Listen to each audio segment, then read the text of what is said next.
Hi friends, welcome to மிர்ரா சுருந்து.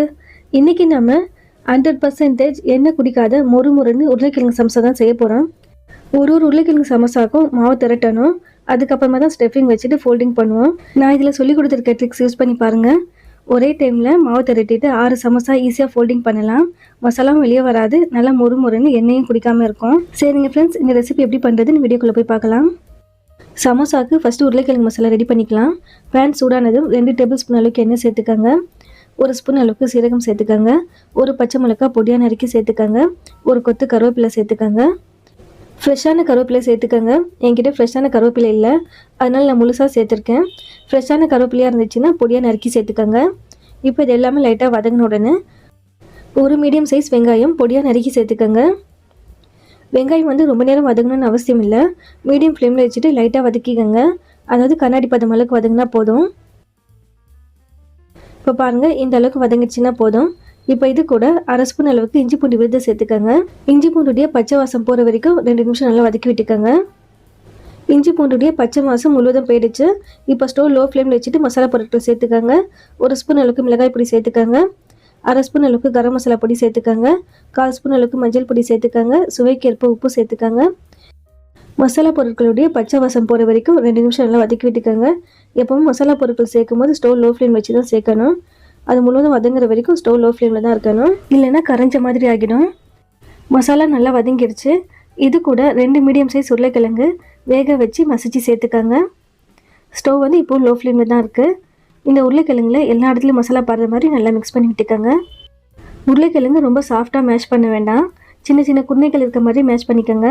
அப்போ தான் சமோசா சாப்பிடும்போது அந்த உருளைக்கிழங்கு வாயில் கடிப்படணும்னு பார்த்தீங்கன்னா சுவையாக நல்லாயிருக்கும்.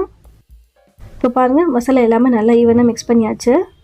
நான் வெறும் உருளைக்கிழங்கு மட்டும்தான் வச்சு செஞ்சுருக்கேன். உங்களுக்கு பச்சை பட்டாணி சேர்க்குறதுக்கு விருப்பம் இருந்துச்சுன்னா கொஞ்சமாக பச்சை பட்டாணி சேர்த்துக்கோங்க, இன்னும் சுவை நல்லாயிருக்கும். ஃபைனலாக கொஞ்சமாக கொத்தமல்லி இலைகள் சேர்த்துட்டு ஒரு முறை நல்லா மிக்ஸ் பண்ணிவிட்டு ஸ்டவ் ஆஃப் பண்ணிவிடுங்க. அவ்வளோதான், உருளைக்கிழங்கு ஸ்டஃபிங் ரெடி ஆகிடுச்சு. அடுத்தது சமோசாவுடைய மேல் மாவு ரெடி பண்ணிக்கலாம். நான் 2 கப் அளவுக்கு மைதா மாவு எடுத்திருக்கேன். மைதா மாவு சேர்க்குறதுக்கு உங்களுக்கு விருப்பம் இல்லைன்னா அதுக்கு பதில் கோதுமை மாவு ஆட் பண்ணிக்கோங்க. இது கூட 1/2 ஸ்பூன் அளவுக்கு ஓமம் சேர்த்துக்கோங்க. 1/4 ஸ்பூன் அளவுக்கு உப்பு சேர்த்துக்கோங்க. இது எல்லாமே ஒரு முறை கலந்து விட்டுக்கோங்க. அடுத்தது 1/4 கப் அளவுக்கு நெய் சேர்த்துக்கோங்க. நெய்க்கு பதில் எண்ணெய் சேர்க்கலாம், டால்டாவும் சேர்த்துக்கலாம். 1/4 கப்புனா 4 டேபிள் ஸ்பூன் அளவுக்கு இருக்கும். இப்போ இது எல்லாமே ஒரே வேணால் கலந்து விட்டுக்கோங்க. நெய் எல்லா மாவுலையும் படுற மாதிரி நல்லா ஒரே வேணால் கலந்து விட்டுக்கோங்க. கலந்ததுக்கு அப்புறமா கையில் மாவு ஃபோல்டு பண்ணும்போது பார்த்தீங்கன்னா நல்லா டைட்டாக ஃபோல்ட் ஆகணும். அப்போ தான் ஒரே வேணால் கலந்துருக்கும்னு அர்த்தம். அப்போ தான் சமோசா நல்லா கிறிஸ்பியாகவும் கிடைக்கும். இதை மாதிரி பர்ஃபெக்டாக ஃபோல்ட் ஆகணும். அப்படி இல்லைனா இன்னும் கொஞ்சம் நீங்கள் நெய் ஆட் பண்ண வேண்டியது இருக்கும். அடுத்தது கொஞ்சம் கொஞ்சமாக தண்ணி சேர்த்து மாவு பிணைஞ்சிக்கலாம். சப்பாத்தி மாவுக்குனா மாவு பிணையும் இல்லையா, அது மாதிரி பிணையக்கூடாது. ஏன்னா சப்பாத்தி மாவுக்கு தண்ணி கொஞ்சம் அதிகமாக ஆட் பண்ணிவிட்டு சாஃப்டாக பிணைவோம். சமோசாவுக்கு எந்த அளவுக்கு தண்ணி கொஞ்சமாக ஆட் பண்ணி மாவு டைட்டாக பிணைறீங்களோ அப்போ தான் சமோசா எண்ணெய் குடிக்காமல் இருக்கும், ரொம்ப நேரம் கிறிஸ்பியாக இருக்கும்.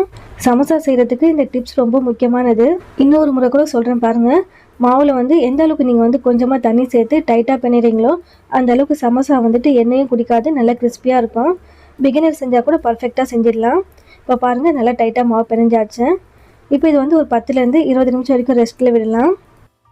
இப்போ பாருங்கள், 20 நிமிஷம் ஆகிடுச்சு. ஓப்பன் பண்ணி பார்க்கலாம். சமோசாவுக்கு மாவு திரட்டுறதுக்கு கொஞ்சம் பெரிய சைஸில் உருண்டை பிடிச்சிக்கோங்க. இதை போல் உருண்டை பிடிச்சி மாவு திரட்டிக்கோங்க. ரொம்ப மெல்லிசாக திரட்டக்கூடாது, கொஞ்சம் தடிமனாக திரட்டிக்கோங்க. ஏன்னா உருளைக்கிழங்கு சமோசாவுக்கு அந்த சமோசாவுடைய பட்டி கொஞ்சம் தடிமனாக தான் இருக்கும். இந்த அளவுக்கு தான் கொஞ்சம் தடிமனாக திரட்டிக்கணும். இப்போ இதை 5 பீஸாக கட் பண்ணிக்கோங்க. உருளைக்கிழங்கு சமோசா செய்யும்போது பார்த்தீங்கன்னா கொஞ்சம் டிலே ஆகும். ஏன்னா ஒரு சமோசா செய்யும்போது பார்த்தீங்கன்னா மாவு திரட்டிட்டு தான் செய்யணும். ஆனால் இந்த ட்ரிக்ஸ் பயன்படுத்தும் பார்த்தீங்கன்னா மாவு ஒரு முறை திரட்டிட்டு 6 சமோசா செஞ்சிடலாம். வேலையும் சீக்கிரமாக முடிஞ்சிடும். ஈஸியான மெத்தடில் ஃபோல்டிங்கும் பண்ணிடலாம். இதை மாதிரி 6 பீஸாக கட் பண்ணதுக்கப்புறமா நெய் வச்சு 2-3 கோடி இது மாதிரி போட்டு விட்டிங்கன்னா சமோசா ஃப்ரை பண்ணி எடுக்கணும்னு பார்த்தீங்கன்னா அது ஒரு டிசைனில் பார்க்குறதுக்கு அழகாக இருக்கும். இது ஆப்ஷனல் தான், வேண்டாம்னா ஸ்கிப் பண்ணிக்கோங்க. இப்போது சமோசா எப்படி ஈஸியான மெத்தடில் ஃபோல்டு பண்ணுறதுன்னு பார்க்கலாம். இது மாதிரி நம்ம கோடு போட்டிருக்கோம் இல்லையா, அங்கே டச் பண்ணுற மாதிரி ஒரு பக்கம் இப்படி எடுத்து வச்சுட்டு மேலே லைட்டாக தண்ணி அப்ளை பண்ணிவிட்டு இன்னொரு பக்கமும் அது மேலே எடுத்து வச்சுட்டு இதை போல் கையில் லைட்டாக ப்ரெஸ் பண்ணி விட்டிங்கன்னா க்ளோஸ் ஆகிடும். இப்போ இந்த சமோசா உள்ள உருளைக்கிழங்கு ஸ்டஃபிங் ஃபில் பண்ணிக்கோங்க. உங்களுக்கு மசாலா எந்த அளவுக்கு தேவையோ அந்த அளவுக்கு ஃபில் பண்ணிக்கோங்க. நான் உருளைக்கிழங்கு மசாலா சின்ன சின்ன கட்லெட் மாதிரி ஷேப் கொடுத்து வச்சுருக்கேன். ஏன்னா வந்து ஸ்டஃபிங் கொடுக்குறதுக்கு வந்து ரொம்ப ஈஸியாக இருக்கும் இப்படி எடுத்து வைக்கிறதுக்கு. நீங்களும் இதை மாதிரி பண்ணிக்கோங்க, வேலை இன்னும் கொஞ்சம் ஈஸியாகவும் முடிஞ்சிடும். இதை போல் நல்லா ஃபில் பண்ணிவிட்டு இதை வந்துட்டு மசாலா வெளியில் வராத அளவுக்கு நல்லா இப்படி டைட் பண்ணிக்கோங்க. நல்லா டைட்டாக லாக் பண்ணிவிடுங்க. அடுத்தது நெய்ஃபில் டிசைன் கொடுத்துருக்கோம் இல்லையா, அதுவும் இதை மாதிரி மடிச்சிக்கோங்க. இதை மாதிரி டைட்டாக லாக் பண்ணணும். உங்களுக்கு மாவு ட்ரையாக இருந்துச்சுன்னா லைட்டாக தண்ணி தொட்டுட்டு லாக் பண்ணுங்கள். அப்போ தான் எண்ணெயில் போடும்போது பிரியாமல் வரும். இதே மாதிரி தான் எல்லா சமோசாவும் ஃபோல்டிங் பண்ணிக்கோங்க. அடுத்தது சமோசா ஃப்ரை பண்ணிக்கலாம். எண்ணெய் வந்து ஓவர் ஹீட் இருக்கக்கூடாது, மிதமான சூடு தான் இருக்கணும். ஸ்டவ் வந்து மீடியம் ஃப்ளேமில் வச்சுட்டு ஒரு சமோசாவை உள்ளே சேர்த்துக்கோங்க. ஆயில் ஓவர் ஹீட் இருக்கும்போது சமோசா சேர்த்துட்டிங்கன்னா சமோசா சீக்கிரமாக ஃப்ரை ஆகிடும். ஆனால் அந்த முறுமுறுப்பு தன்மை சுத்தமாக இருக்காது. ஆயில் வந்து மிதமான சூடாக இருக்கணும், அப்போ தான் சமோசா நல்லா முறுமுறுன்னு கிடைக்கும். சமோசா எண்ணெய் உள்ளே போட்ட உடனே கரண்டி வச்சு திருப்பி விடக்கூடாது. லைட்டாக அது ஃப்ரை ஆகி மேலே வரும்போது தான் கரண்டி வச்சு திருப்பி விடணும். இப்போ பாருங்கள், ஓரளவுக்கு நல்லா ஃப்ரை ஆகியிருக்கு. இப்போ நம்ம திருப்பி விட்டுக்கலாம். ஸ்டவ் வந்து மீடியம் ஃப்ளேமில் தான் இருக்குது. ஓரளவுக்கு கலர் வந்ததுக்கப்புறமா ஹை ஃப்ளேமில் வச்சு ஃப்ரை பண்ணிக்கோங்க. இப்போ பாருங்கள், சமோசா நல்லா ஃப்ரை ஆகிடுச்சு. இப்போ எண்ணெயிலேருந்து எடுத்துடலாம். ஓரளவுக்கு லைட் கலர் வந்ததுக்கப்புறமா எடுத்துடுங்க. ஏன்னா சமோசா வெளியே எடுத்ததுக்கப்புறமாவும் அது ஹீட்டாக தான் இருக்கும். அந்த ஹீட்லேயே இன்னும் கொஞ்சம் கலர் மாறும்.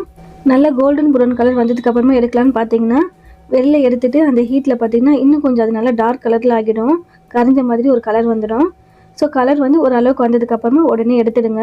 அவ்வளோதான், சுவையான உருளைக்கிழங்கு சமோசா முறுமுறுன்னு ரொம்பவே சூப்பராக ரெடி ஆகிடுச்சு. 100% எண்ணெய் குடிக்காத சமோசா இது. கண்டிப்பாக ட்ரை பண்ணி பாருங்கள் ஃப்ரெண்ட்ஸ். வீட்டில் இருக்கவங்க எல்லாருமே ரொம்ப விரும்பி சாப்பிடுவாங்க. கண்டிப்பாக ட்ரை பண்ணி பாருங்கள். 100% எண்ணெய் குடிக்காத சமோசான்றனால எல்லாருமே விரும்பி சாப்பிடுவாங்க.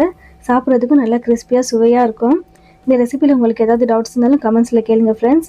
எப்போவுமே சொல்கிற மாதிரி தான், உங்களுக்கு இந்த ரெசிபி பிடிச்சிருந்துச்சுன்னா கண்டிப்பாக வீட்டில் ட்ரை பண்ணி பாருங்கள். ட்ரை பண்ணி பார்த்துட்டு எப்படி இருக்குன்னு நீங்கள் கூட கமெண்ட்டில் ஷேர் பண்ணிக்கோங்க. ஃப்ரெண்ட்ஸ், ஃபேமிலி, ரிலேட்டிவ்ஸ் வேறு யாருக்காவது இந்த ரெசிபி தேவைப்பட்டாலும் இந்த வீடியோ ஷேர் பண்ணி விடுங்க. மறக்காமல் நம்ம மெட்ராஸ் விருந்து சேனலுக்கும் சப்ஸ்கிரைப் பண்ணிக்கோங்க. தேங்க்யூ.